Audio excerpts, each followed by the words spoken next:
Peace, everyone. Come on in.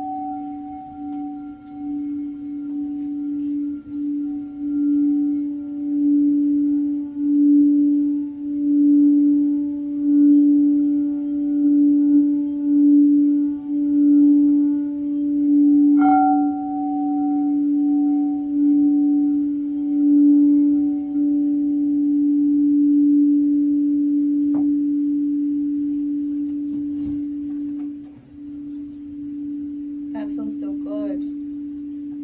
Peace, everyone. Welcome back to FavorFlowRestorative. My name is Nikisha, and I'm coming in for the second half of our essential oil reading. So this week we picked lavender. So I've got like a dish of a bunch of lavender, and it's dried herbal form, and I love this for putting in my products. I also like the way that it feels. I love to put it in baths, and you can put it in anything, but it just kind of takes it to another level having it in this form. So it's very therapeutic just to kind of put your fingers through it, so that's why I kind of got caught up in that.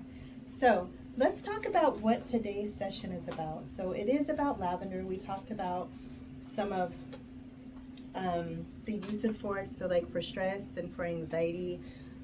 I'll be very honest and transparent. The last couple of days since we did do the reading, I was like, yo, this is something, because we were talking about needing lavender for the week, and the last couple of days have been like, ugh.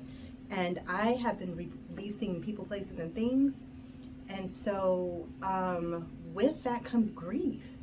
So it's about, for me, finding responsible ways to get through the grief. Like, sometimes we have to release. Sometimes things happen, but we just have to figure out how to move through it without attracting new karma. Let me just say it that way. Okay? So, essential oils are a wonderful way to do it. So, we were going to be talking about releasing emotional patterns with essential oils. So, this is my favorite book. It's all tore up and jacked up because I love this book and I use it a whole lot. So, it's called Releasing Emotional Patterns with Essential Oils, and it's by Carolyn L. Main. And this book is amazing. And this is the foundation of the essential oil line that I have on FavorFlow Aromatics. And so I just kind of want to go through this process with you. So you can get out, paper and pencil, or you can just kind of think in your head with me. But let's start here. So for this week and our consideration of lavender, this week, have you found yourself at the mercy of your emotions? Okay, so I've admitted, yes, I definitely have. Is shifting out of a negative emotional state difficult? Yes, it was. Like yesterday, I felt like I was just taken down by like low vibrations, but it took me being able to figure out what was in my experience that wasn't allowing me to fully release, right? So some of us have vices or things that we're not looking at, lack of self-awareness in some places, and sometimes we need people outside of ourselves to be able to see our blind spots. So that's where like valuable relationships come in. But is it difficult? And do you get pulled into the emotional vortex of those around you? So I am an empath, so absolutely yes, I feel everybody else's energy, and sometimes it's difficult for me to figure out which is mine and which is theirs, right? So they're like ocean waves, right? So if we think of, even if you think of like what sound waves look like, depending on the tempo, right? Depending on the vibrational frequency, right? So they ebb and flow. So everything is not going to be all like sunshine and rainbows or whatever, but because of where I am right now, I don't really want to stay in the ebb, right? I kind of want to stay in the flow. That's my intent. So emotions are powerful and provide momentum, initiating action. So I guess where we want to come with this is that, like, for every way that you feel, there is usually an action that's associated with it. So what is the self-awareness of knowing what action actually, what emotion precedes the actions that maybe you're not as comfortable or as proud of, right? So that's whenever I talked about like having vices and things, that whenever you feel a certain type of way, that making sure that although we do have things that assist us along, that it doesn't become like spiritual bypassing, or that it's not something that's unhealthy, or it's not something that is actually keeping, because what I found out is the actual vice that I had in my life was keeping me from crying. So my body wanted to release, and because I did, you know, something else instead of crying, then the crying went down deeper in my body, so it lives in there to come out another day. And it wasn't helpful. So when I let that go and I recognized whenever I wanted to go for it and I stopped myself, all of a sudden, like, my throat got heavy and I started crying, and I was like, whoa, that's that's incredible to know that this whole time I could have simply, in the way that I use that vice, just taken a deep breath and just allowed myself the release, just to, you know, cry if necessary, right? So what happens is it's like the emotions come, they're going to come, and so we have a choice of whether to release it or to hold it. And so what I found out is that in using my vice, or even if I was in certain environments or around certain people, I didn't feel comfortable to release, right? So whenever we release, we give ourselves an opportunity to feel like positive and to feel good because we released it. Or sometimes we have a negative release and we're actually feeling badly, right? Whenever I do my ugly cries or whatever, it doesn't always feel good, yet it's still a release. And I can also actually say that after I finish that and have, like, you know, gone through the process of, you know, filtering through that, like, I do feel so much lighter. I feel so much better.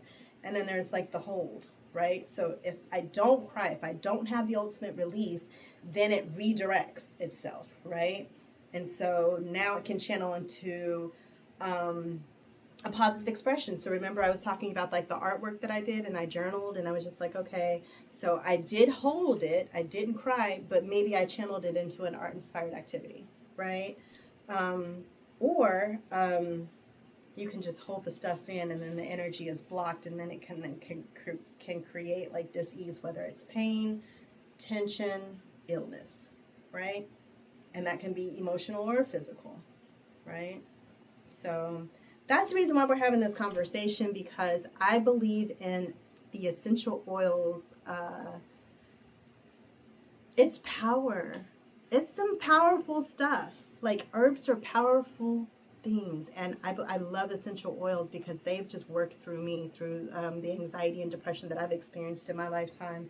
And so I just kind of wish I had me, so that's why I'm sharing all of this, right?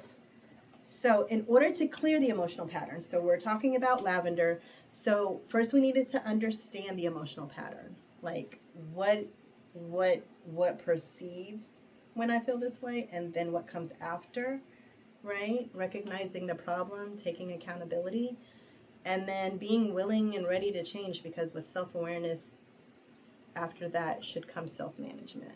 So with me recognizing that that vice made me do that, well, now I'm going to think, and I'm going to be like, okay, I want that vice. Do I need to cry? Do I need to cry? Do I need to cry? There's nothing wrong with maybe having that vice every now and then, but it was also a thing of temperance, right? Am I doing it excessively, or am I allowing myself to do it in a moderate way? Okay, because I mean, I feel like everything in excess can be unhealthy, right? Even the most healthy things. You drink water in excess, you drown, right? So anything can be unhealthy. So just finding moderation in whatever that is, being willing and ready to change. And then at that point, you're ready to change the emotional energy pattern, which is my favorite part, right? So first we're gonna identify the emotion. So I'm gonna work it backwards though, because usually you'll figure out what the emotion is, and then you'll look at how that emotion makes you feel, and then like you'll tie it to a place in your body, right? But here we're gonna start with the oil. So the oil is normally like step 3, okay? So let's talk more about lavender. Okay, I wanted to talk about the blends though, because lavender by itself is awesome, but what type of things can we blend it with? Because I mean, I don't know very many people who just go around smelling like lavender. Usually it's a blend, and so I love blends. One of my blends is for relaxation. So lavender is really good for like calming anxiety and specifically irritability, right? So it's good for calming, balancing, soothing. It's a muscle relaxant. Did you know that? And it minimizes inflammation. I didn't necessarily know that either. And it helps with motion sickness. So if you've got an issue with motion sickness, it actually helps with that too. And so some of the blends that FavorFlow Aromatics offers is one called Relaxation. And so Relaxation is actually lavender, bergamot, and chamomile.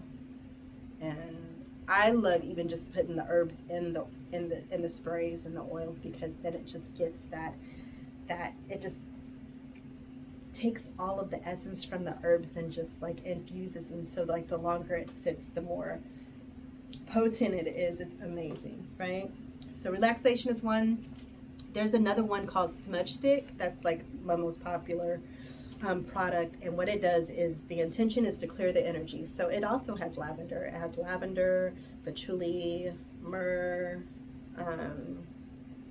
frankincense, lemon tea tree. It's phenomenal. Like usually smudge sticks do not smell good, but mine does.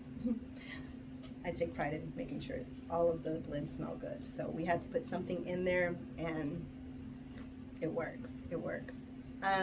And then hashtag mood. Hashtag mood is a spray that I created with lavender. It's also infused with grapefruit oil, lemongrass, lemon, orange, and what am I forgetting? Did I say grapefruit? I think I did. Peppermint. I forgot peppermint. And so it's like all these oils infused, and I actually made it during the pandemic, because every time I put hand sanitizer on, so it actually started out as being like a hand purifier, and then it ended up that people loved the smell so much that I created sprays and roller balls to actually go with it. So it has like all types of things that we can make from that scent. But it was the best, because you know, every time I went to go cleanse my hands, it was like I started feeling like ugh, you know, and it just made me recognize what was going on in the world, and it made me feel bad, you know. So to change that frequency, to change that vibration, I would use this batch of hashtag mood. So I do have my store information and the information at the bottom, and so you can go and check out Relaxation, Smudge Stick, and hashtag mood. All of those have they're my own essential oil blends that I create. You can also use clove with lavender, and even rosemary. Oh, rosemary is also in Smudge Stick too. So there's all kind of different blends that you can make with the lavender.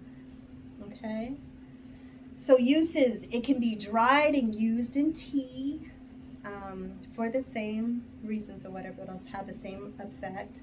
It can also be used as an insect repellent. So I also have an insect repellent that it's a citronella, orange, and lavender, and a whole lot of other oils or whatever in my store that I create. It also is an antiseptic.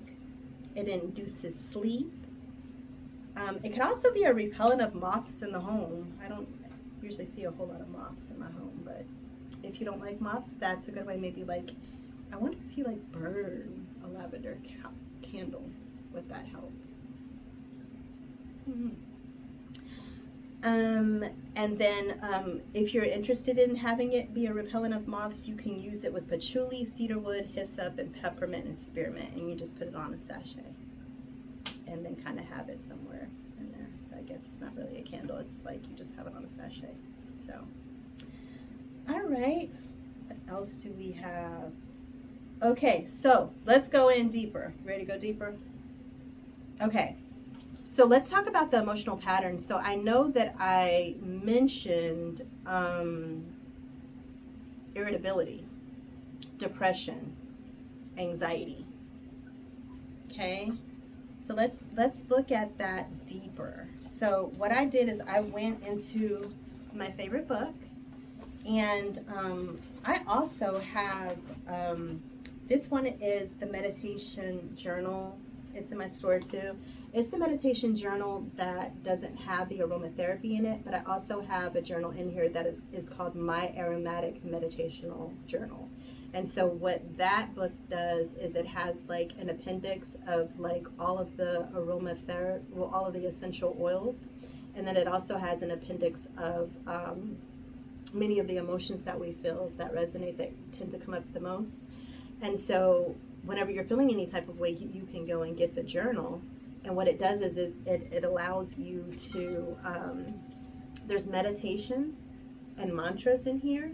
And in the aromatic version of it, there are actually oils that can be paired with these emotions, with these mantras, with these reflections, with the meditation, right? So we're going to use this today, okay? So when we're talking about emotional patterns, the one that I found in this book, so in this book by Carolyn Main, she shows us what oils we can pair with emotional patterns, okay? And so in this book, I found that whenever I looked up lavender, lavender can be for the emotional patterns of abandonment, of criticism, and a fear of unfoldment. So I think abandonment is pretty clear cut. I can admit that I definitely have had wounds surrounding abandonment. And it involves the small intestine.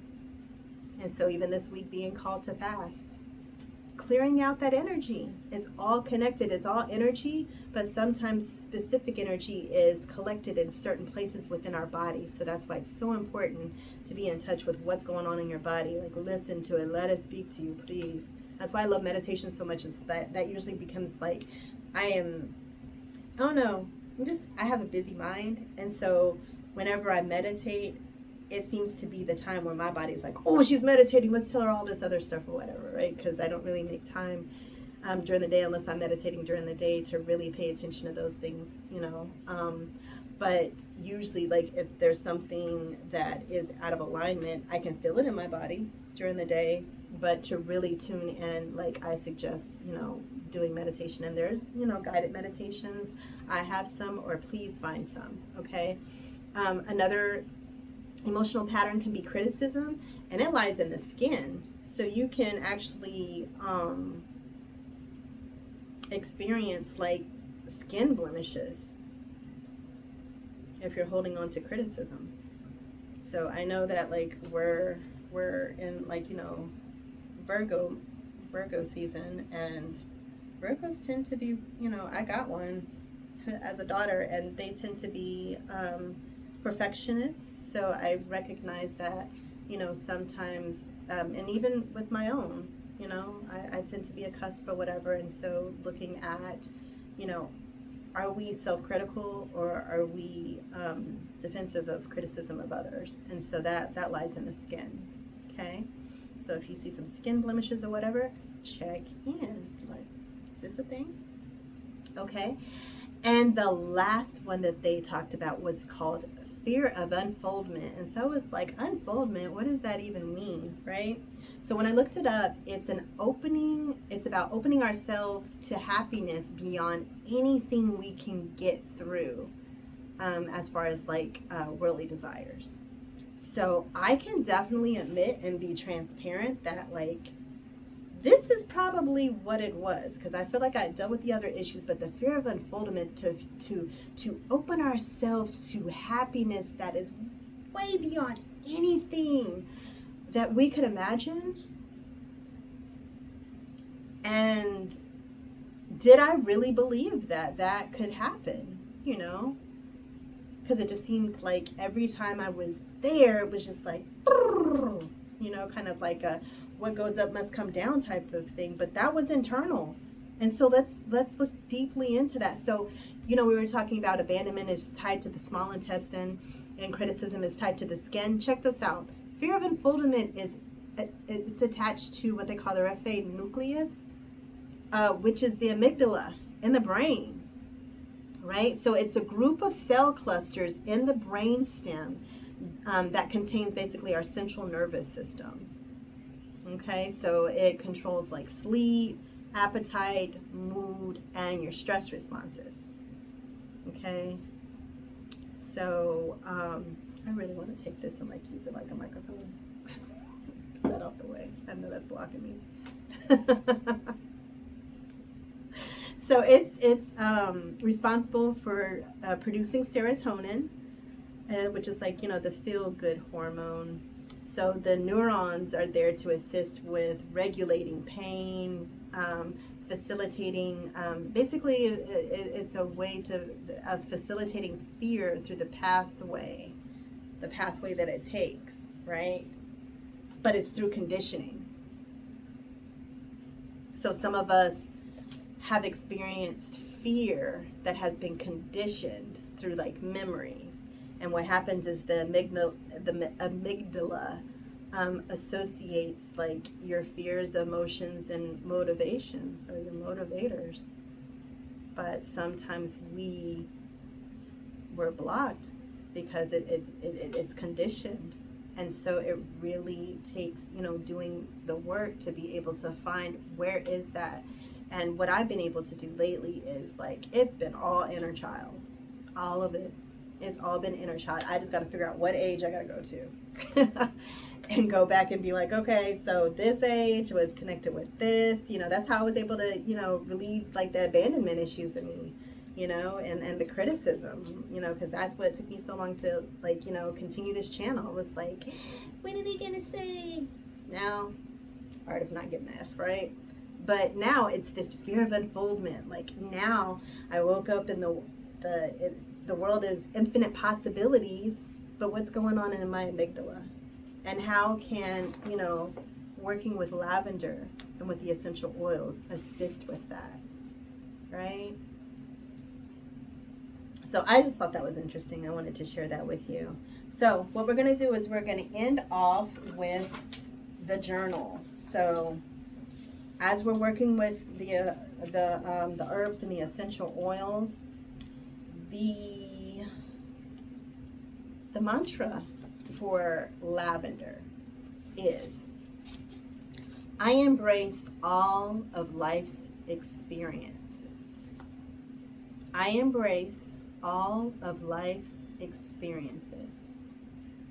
And the meditation is this: I focus on all things in my day that make my heart sing. I live my life through a lens that has me embracing the fullest version of my life. Each day I get to live it. Isn't that beautiful? I'm going to read it again, okay? I focus on all things in my day that make my heart sing. I live my life through a lens that has me embracing the fullest version of my life. Each day I get to live it. Okay, 3, because I believe in the Trinity, honey. I focus on all things in my day that make my heart sing. Think about all the things that make your heart sing. Oh my goodness. I live my life through a lens that has me embracing the fullest version of my life. Each day I get to live it. So being able to think of things, calling things in, knowing that they exist even when it doesn't look like they do. Know that it does. If you don't know, speak to source, your guides, your ancestors. Like, they will put you on a path of realization. Acknowledge their help.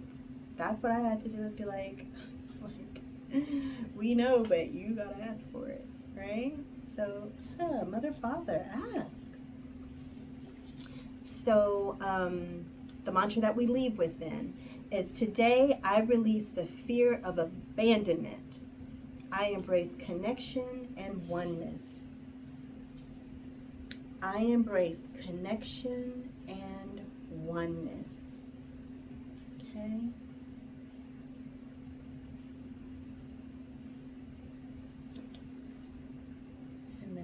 afterwards, I am going to take a sniff of the lavender, and I'm going to take a deep breath in, holding it at the top and releasing it.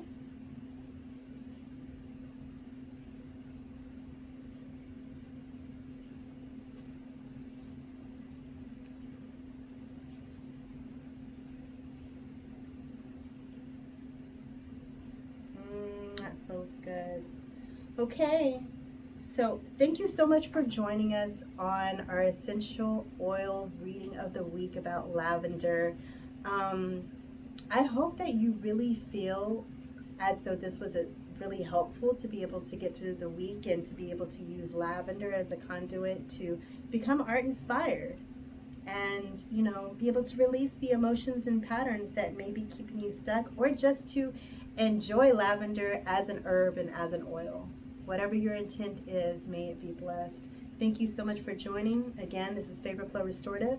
I'm Nikisha, where we here at FavorFlow Restorative think about unleashing harmony, mind, body, and soul. We're going to end off and enlighten your sacral. Ready?